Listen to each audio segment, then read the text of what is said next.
당분간 지필실로 사용하게 된 서귀포의 돌집이 귤밭 안에 있는 까닭에 귤 농사를 자진해서 떠맡게 되었다. 농약을 전혀 쓰지 않기로 해서 일이 많았다. 돌아서면 우르르 자라나는 풀들을 베어야 하고 줄기에 달라붙은 깍지벌레도 일일이 잡아야 했다. 달팽이가 증식하는 날에는 귤 수확이 전멸이다. 달팽이 한 마리의 이빨이 무려 2만 개라는 사실을 그때 알았다. 사람이 그렇다면 임플란트 비용을 어떻게 감당하나. 전에 이 밭에서 귤 농사를 지은 남자는 임플란트를 3개 해놓았는데 마치 그것이 달팽이 때문인 양 세상에서 가장 이가 갈리는 존재가 달팽이라고 했다. 달팽이가 2만 개의 이빨로 한번 찝으면 귤은 금방 썩는다. 내가 첫 해에만 손으로 직접 잡은 달팽이가 5천 마리가 넘었다. 풀베랴 달팽이 잡으랴 근처 수도원에서 몇 트럭 얻어온 퇴비 뿌리랴 혼자서는 감당할 수 없는 일이어서 방문객, 정확히 말하면 나의 독자들의 호의적인 품앗이에 의존할 때도 있었다.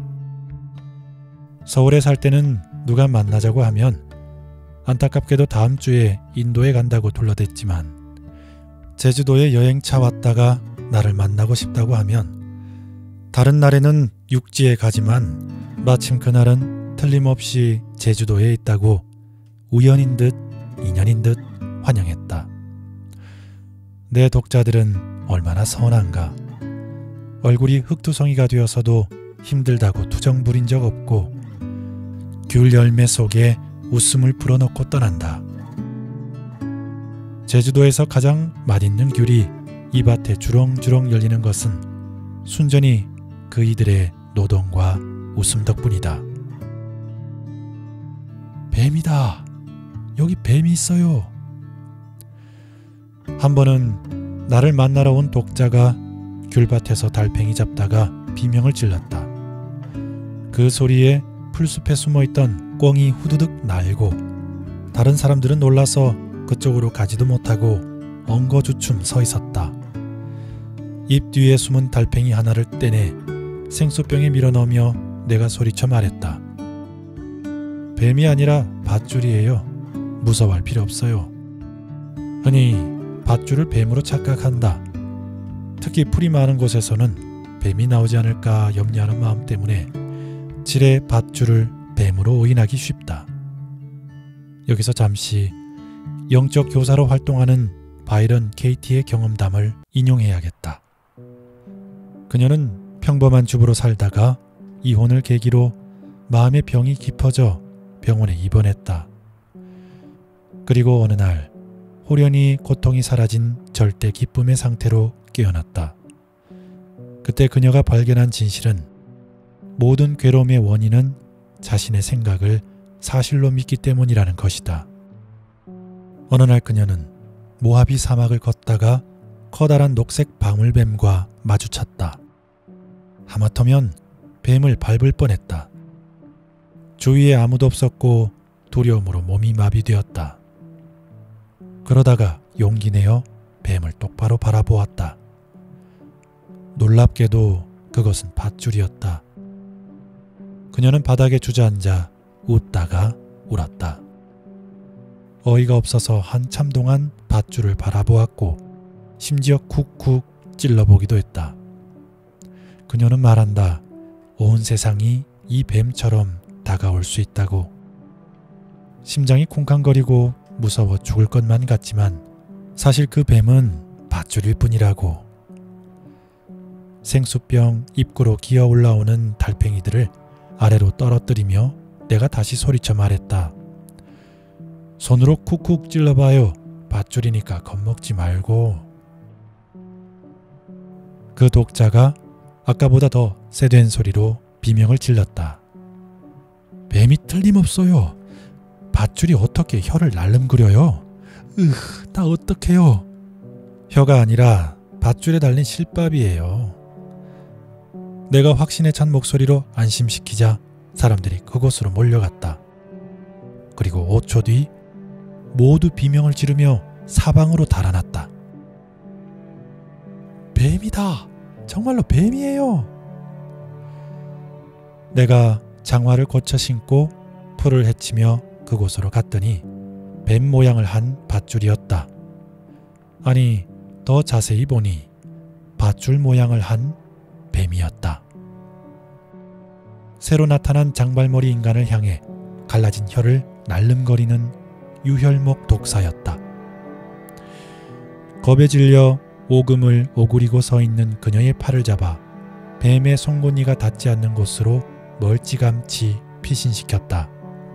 그녀는 내 비상약으로 보관해둔 한 개밖에 없는 청심환을 먹고 돌집에 누워있다가 가끔 집 안으로도 뱀이 들어온다고 겁을 주자 아!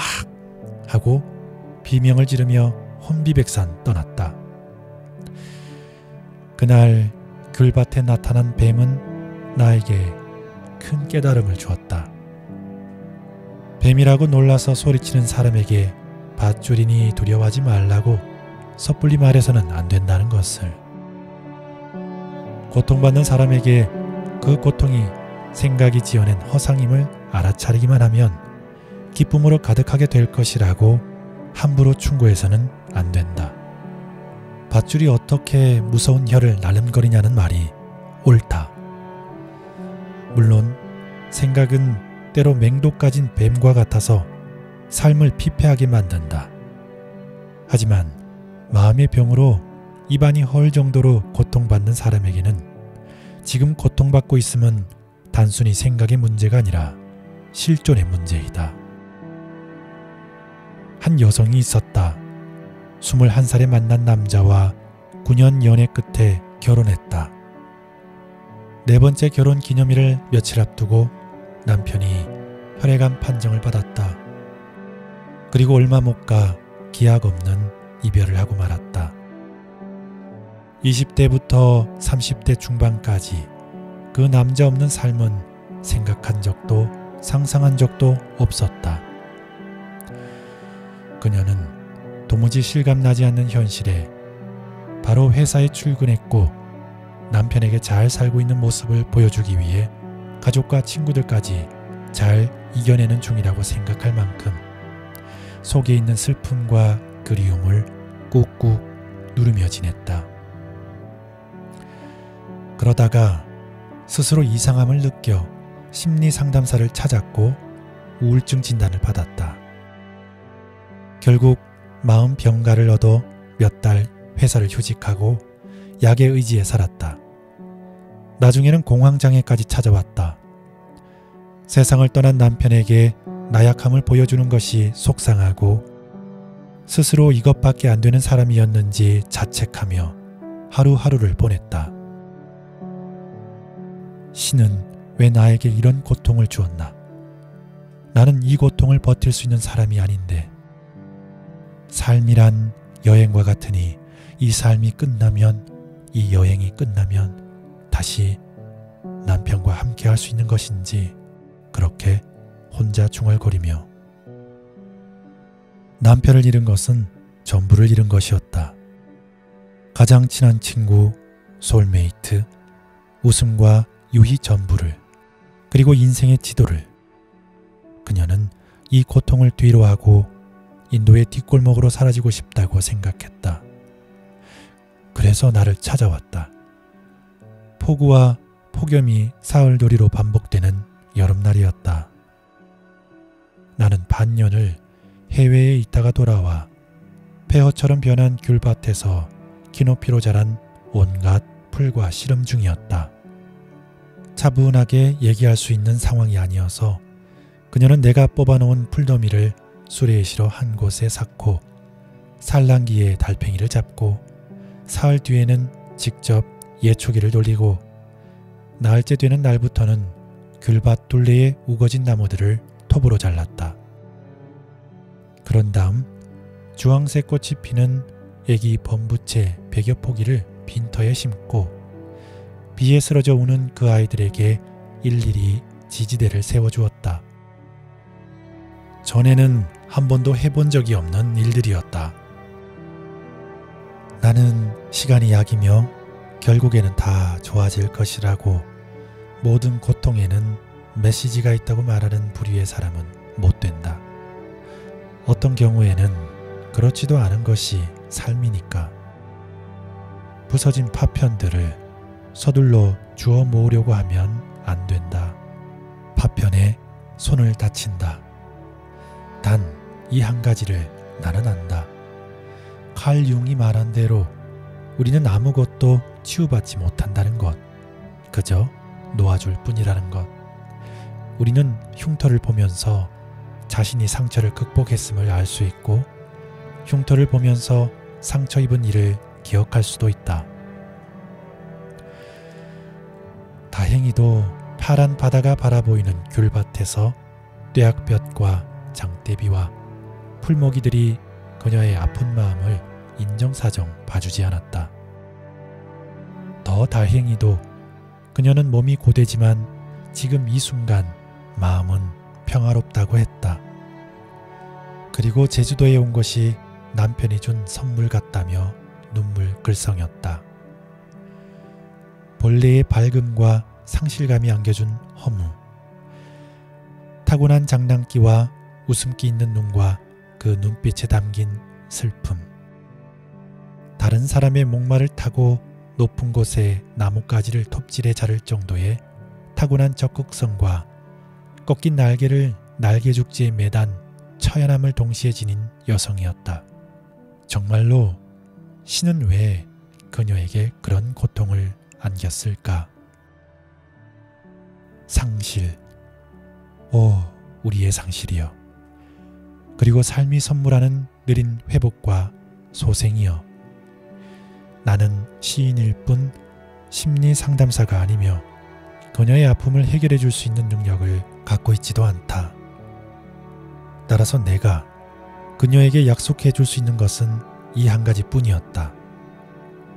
앞으로 언제든 마음이 많이 힘들면 내가 다시 외국에 나가고 없을 때 이 돌집에 와서 며칠씩 지내다 가도 된다고.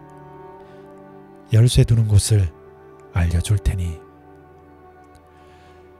섬의 태양과 바다, 비에 젖어 거머진 돌들, 그 돌들에 부서지는 파도, 그리고 돌집에서의 나날이 조금씩 그녀를 위로해 나가리라 기대하면서, 그녀가 슬픔을 충분히 겪었다고 판단되면 신이 그 슬픔을 가져갈 테니까. 류시화님의 내가 생각한 인생이 아니야 입니다. 좋은지 나쁜지 누가 아는가, 새는 날아가면서 뒤돌아보지 않는다에 이은 신작 산문집입니다. 지금 살아가고 있는 이 모습이 내가 진짜 원했던 삶인가? 여러분도 저도 내가 생각한 인생이 아닌, 내가 생각한 세상이 아닌, 내가 상상한 사랑이 아닌 나의 기대와 거리가 먼 전혀 엉뚱한 행성에 불시착한 기분이 들 때가 있습니다. 그럴 때 어떻게 해야 될까요? 저자는 삶은 발견하는 것이라고 말합니다. 자신이 기대한 것이 아니라 기대하지 않았던 것을. 인생에 주는 가장 큰 선물은 다른 인생이라고. 예전에 이런 상상을 해본 적이 있어요. 신은 모든 아기가 태어나기 전에 모래시계를 하나씩 쥐어줄 거라고. 아이는 이렇게 질문할 수 있겠죠. 인생은 정해져 있는 것이니까 시간을 허비하지 말라고 주는 선물인가요? 라고요. 신은 아마 이렇게 말할 것 같습니다. 아이의 손에 놓여진 모래시계를 뒤집어 놓으며 말합니다. 물론 그런 뜻도 있겠지. 하지만 더 중요한 건 언제든 너는 이 시계를 뒤집을 수 있다는 것이란다. 실패해도 괜찮아. 다시 시작할 수 있어. 나는 너에게 매 순간 새롭게 시작할 수 있고 잘못을 되돌릴 수 있는 선물을 준 것이란다. 라고요. 오후의 책방이었습니다. 오늘 하루도 힘내세요.